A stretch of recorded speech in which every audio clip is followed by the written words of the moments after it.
you've said that the president is a step behind on this issue. If he doesn't visit the border on this visit, what step forward can he take?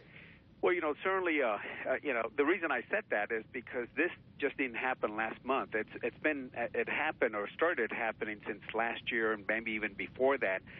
So the administration knew this was going up. I wish that he would make the time to come up here and, if he wants to do the fundraisers first and then after that stop by the border. It's not too far away.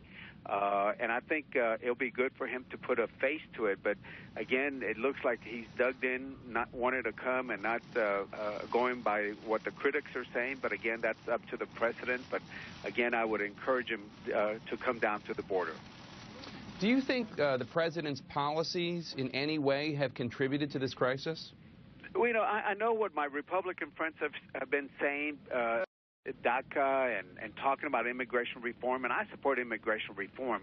I don't think that's what it's costing this. It's a complicated, very difficult way to come up with an answer. I know there's, the root problems of violence and, of course, the poverty areas that we have up there. But I think one of the main things that's bringing this in there is there a perception down there because the smugglers have been telling them that if you just get over to the border and if you have a child, you will get they don't call it a notice to appear, but el permiso, the permit, and you're going to be let go. And certainly that is what's happening right now because of that 2008 Human Trafficking Act that says that we treat contiguous countries and non-contiguous countries very differently. And that's what the Border Patrol is facing at this moment.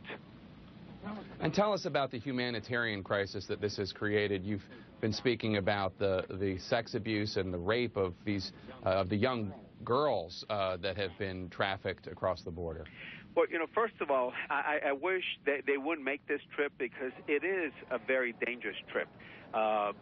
We've seen, just in my area, they found somebody, I think about an 11-year-old young boy that they found dead. It's dangerous coming in, especially now with the hot weather coming in, July and August, and it's going to be very hard to make those trips, number one. Number two, when I was with the First Lady of Honduras at Lackland Air Force Base, we started talking to the young kids, and we asked, because they're young girls, I'm telling you, they're just young 10, 11, 12, 13-year-old girls and boys, and we asked about the young girls, and they said, Health and Human Services told us that about one-third of them get raped on the way up here, just innocent little babies coming across. And the other thing is that what people don't talk about, think about the ones that never made it across. Think about the ones that the drug cartels and the smugglers decided to keep down there in Mexico. So it's a very tragic, very difficult situation for this young kids coming across.